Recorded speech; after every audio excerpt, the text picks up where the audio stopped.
Updates coming in from Himachal Pradesh को लेकर IMD ने ऑरेंज अलर्ट इशू किया है 9 जिलों के लिए। 9 districts in Himachal Pradesh will witness heavy rainfall. और ऑरेंज अलर्ट का मतलब ये होता है कि स्थिति इतनी खराब हो सकती है कि इसका यातायात पर यानी कम्यूट पर असर पड़ सकता है। ऑरेंज अलर्ट कहां कहां के लिए जारी किया गया है वो भी आपको बता दें। शिमला, सोलन, सिरमौर, मंडी, बिलासपुर, कांगड़ा, चंबा, हमीरपुर एंड ऊना डिस्ट्रिक्ट्स। हमारे साथ गुरप्रीत जुड़ रहे हैं विद मोर इन्फॉर्मेशन। गुरप्रीत, अगले 3 दिनों के लिए ऑरेंज अलर्ट 9 जिलों में इशू कर दिया है आईएमडी ने। इसका क्या मतलब है, दर्शकों को समझाइए। ऑरेंज अलर्ट में क्या एक्सपेक्ट किया जाता है, क्या हो सकता है? जी बिल्कुल, ऑरेंज अलर्ट में लगातार बारिश हो सकती है और बारिश करके हम देख रहे हैं हिमाचल में पहले ही बड़ा लॉस हुआ है। कल मुख्यमंत्री से बात हुई की टाइम्स नाउ ने एक्सक्लूसिवली, उन्होंने कहा कि हम सारे अरेंजमेंट्स ऑलरेडी कर चुके हैं और जहां पे रोड में लैंडस्लाइड होती है वहां पे ऑलरेडी डायरेक्शन दी हुई है कि ताकि इमीडिएटली रोड क्लियर की जाए ताकि ट्रांसपोर्टेशन अफेक्टेड ना हो। उन्होंने बात की मनाली और मंडी में टेम्पररी जो आवाजाही है, टेम्पररी ट्रांसपोर्टेशन वो ऑलरेडी खोल दी गई है। तो कहीं ना कहीं अगर किया जाए तो 3 दिन येलो अलर्ट से सारे देश में ये अलर्ट है कि जो टूरिस्ट ज्यादा से ज्यादा वहां पे आ रहे थे उन पे इफेक्ट हो सकता है, लैंडस्लाइड हो सकती है, रोड बंद हो सकते हैं, जिसको लेके जो हिमाचल प्रदेश की सरकार है लगातार जितने भी डिप्टी कमिश्नर, कल भी हमने देखा कि मुख्यमंत्री जितने भी डिप्टी कमिश्नर है उनको रेस्क्यू ऑपरेशन के लिए आप पूरा तैयार करके बैठे हुए हैं ताकि किसी भी यातायात में और किसी भी ट्रांसपोर्टेशन में किसी भी एरिया में, वेदर ऊना हो, मंडी हो, कुल्लू हो और जगह हो, वहां पे लगातार रिपोर्ट ली जा रही है। बिल्कुल गुरप्रीत, और आपने मुख्यमंत्री से खास बातचीत भी की थी, वो भी दिखा देते हैं व्यूअर्स को। पिछले कुछ दिनों में 25 से ज्यादा जो बादल बस्ट हुए हैं अलग अलग जगहों पे और 140 लोग मारे गए हैं। तो कितना लॉस हुआ है और क्या आगे आने वाले दिनों में क्या स्ट्रेटजी अपनाई जा रही है?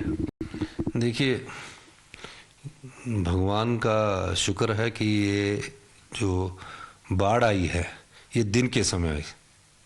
कई रात के समय आई होती तो नुकसान का अंदाज़ा लगाना बहुत मुश्किल है। इसमें बाढ़ से कम मौतें हुई, लैंडस्लाइड से ज़्यादा मौतें हुई है। लैंडस्लाइड के कारण घर गिर गए, उसके कारण दब गए। और हमारी सारी पानी की योजनाएं, ड्रिंकिंग वाटर स्कीम जो है वो सारी नदी के किनारे और नाले के किनारे हैं। इस बार जो बारिश हुई वो पूरे हिमाचल प्रदेश में एक जैसी हुई। ऊना पंजाब के साथ सटा हुआ क्षेत्र है, वहाँ पुल बह गए। बद्दी चंडीगढ़ के साथ सटा क्षेत्र है, वहाँ भी पुल बह गए। और तो मुझे ये लगता है कि तकरीबन 8,000 करोड़ रुपए का नुकसान का अंदाज़ा मैं कह सकता हूँ। सड़कें टूट चुकी है। लेकिन एक बात मैं आपको कहना चाहता हूँ कि 48 घंटे के भीतर हमने टेम्परेरी कुल्लू मनाली में बिजली पहुंचा दी। एक मुख्यमंत्री जी हिमाचल प्रदेश के इस बात को भी चर्चा है कि कहते पूरी पॉलिसी चेंज कर दी। जो डिजास्टर रिलीफ था वो 10,000 से 1 लाख कर दिया उसी टाइम, और एग्जीक्यूशन भी विद इन 24 आवर्स कर दी कि सेम डे एग्जीक्यूशन। उससे भी कहीं ना कहीं लगता है कि ऐसी पॉलिसी आपको लास्ट मोमेंट पे अमेंड करनी पड़ी इस सिचुएशन को देखते हुए। देखिए, एक रिलीफ मैन्यूअल है भारत सरकार का, वो फौरी राहत जो है 5,000 रुपये देते थे। अब जिसका घर चाहे पानी से अगर सिल्ट भी घुस गई तो 5,000 रुपये में उसकी सिल्ट नहीं निकलेगी, कम से कम 50 से 1 लाख रुपया लगेगा।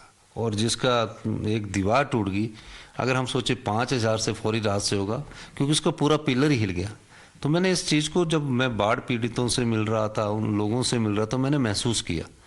और मैंने पॉलिसी बाद में बदली, घोषणा पहले कर दी कि इनको 1-1 लाख रुपया मिलेगा। किसी की गाय मर जाएगी 55,000 मिलेगा, किसी की भेड़ मर जाएगी 6,000 रुपया मिलेगा, और जिसका पार्शली डैमेज मकान होगा उसको हम 1 लाख रुपया देंगे, और जिसका फुली डैमेज मकान है उसकी असेसमेंट करके हम उसको अच्छा कंपनसेशन देंगे।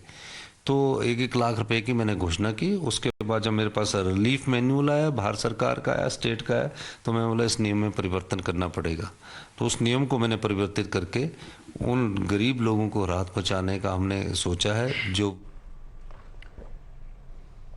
केवल कुछ राज्यों में नहीं बल्कि